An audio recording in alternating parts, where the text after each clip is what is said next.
Grand Ages Rome may just be one of the most underrated and misunderstood city builders that you've never heard of. Howdy folks, Husband here from Husband and Wife Gamers. Our Blast from the Past series resumes today with a Roman-era city builder released in 2009 and produced by Sumerian Games, makers of Surviving Mars and Tropicos 3, 4, and 5. In this video, we will first explore the video gaming history behind the title and its development. There's an awful lot of great stuff there. It's a really deep topic that may get its own video someday. Next, we'll examine the gameplay of Grand Ages Rome and its reception upon release, and finally discuss how it compares to what's out there today. But first, quick reminder to hit that like and subscribe button. If you're a fan of video game history, paradox games, indie developers, and smaller studios, we cover that kind of stuff a lot around here, and we'd like to see you back again sometime. Now, without further shameless self-promotion, let's dive in. Today, SimCity gets most of the credit for popularizing the city builder genre, as its association with Maxis and Nintendo helped it to gain a large audience across multiple platforms. However, historically, the city builder genre has attracted many players, enough that from the early days of personal computers, there were plenty of titles with settings all across the time periods, from ancient to contemporary and beyond. Some of the earliest computer games were actually city builders, like the text-based game by Mabel Adis and William McKay called the Sumerian Game, which many recognize not only as the first city builder, but the first video game on a fully electronic computer, when it was made all the way back in 1964. This program would be expanded upon and released later as Hammurabi by Davis H. All as part of Basic Computer Games in 1975, followed again by Yellow River Kingdom in 1981, which was essentially a conversion of Hammurabi for BBC microcomputers. Utopia and the original SimCity, released in 1982 and 89 respectively, brought city builders from the ancient era into the contemporary, and were followed soon after by ActRaiser and Moonbase, the first sci-fi fantasy city builders in 1990. So where does Grand Ages Rome come in? Well, the path toward that game began with two of my favorite gaming companies growing up as a kid. These are the developer Impressions Games and the publisher Sierra. In 1992, these companies released a game called Caesar on the Amiga and ported it to Atari, PC, and Mac the following year. Caesar wasn't just a Roman-era city builder.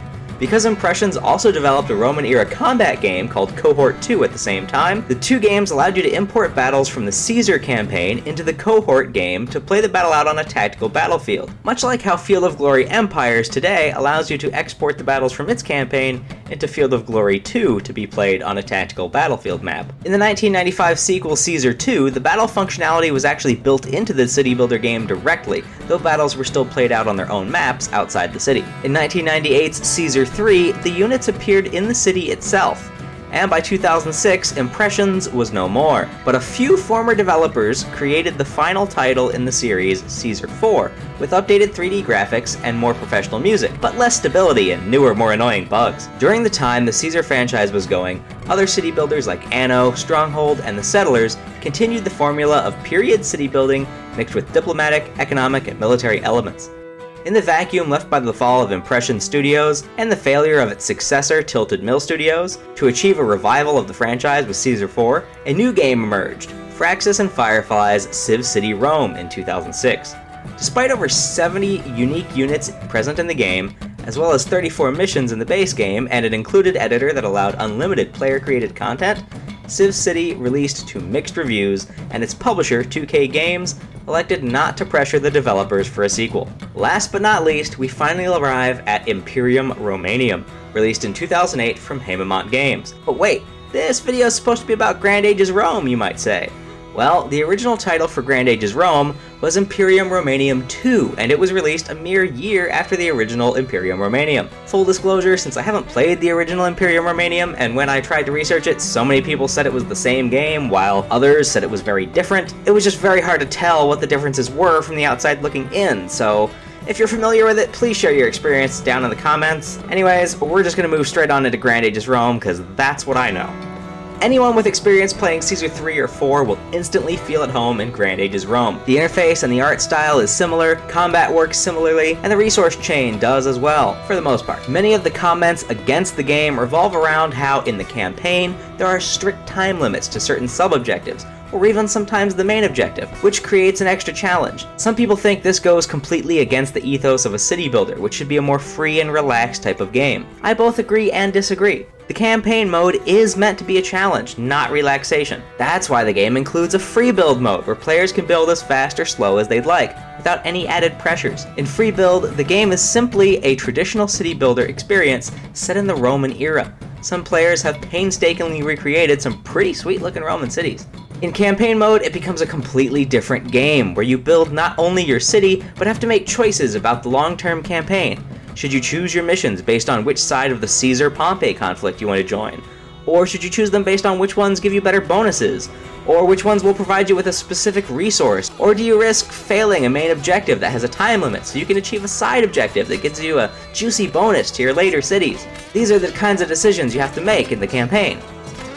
The first few missions are like an expanded tutorial, gradually giving you time to learn the intricacies of the production chain, which resources are needed for which buildings and units, and how each building's placement can provide added bonus effects. Then the rest of the campaign gradually increases in difficulty and can get a bit stressful if you're a perfectionist. So if all you're looking for is the city building aspect, stick with Free Build mode, as trying to build the perfect city in campaign mode will just get in the way of completing the objectives. In some ways though, that's kinda cool, because in real life, cities aren't these master plan things that have everything figured out 100 years in advance. They grow more organically to meet the immediate needs more often than not. As far as the game's reception goes, critics seem to have had a lukewarm opinion of the game, though the scores do rate somewhat higher for Grand Ages than it does for Imperium. However, players on Steam have a high regard for the title, leaving many positive reviews praising pretty much all aspects of the game, much more so than the more recently released Grand Ages Medieval, which is often regarded as a shell of a game that doesn't measure up to its potential, or its predecessor, Grand Ages Rome. Today, if you want a pure city builder, the gold standard is City Skylines and the upcoming City Skylines 2,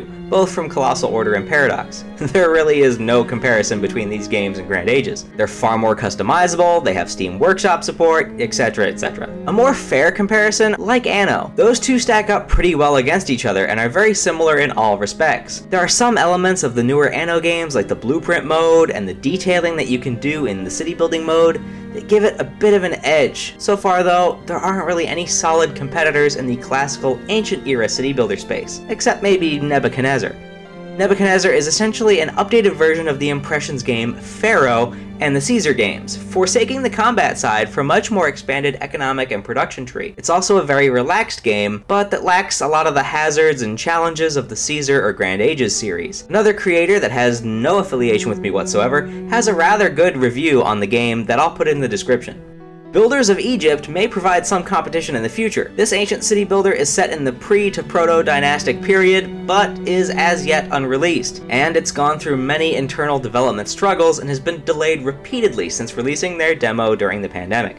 So for now, if you want to scratch that ancient or classical era city builder itch and you're looking for a game that can be as laid back or as challenging as your mood wants that particular day, Grand Ages Rome is still the best choice by far. Even the beginning can be a bit of a challenge when you're first learning how not to die of plague or let rioters burn your city down. And the free build mode provides a more relaxed, untimed city builder experience that allows you to focus on detailing and perfectionism of your Roman city. Let me know in the comments what your favorite non-contemporary city builder is. I think I'm still partial to Caesar 2 myself. Hit like and subscribe if you enjoyed the video, and check out our other content offerings while you wait for the next Blast from the Past video.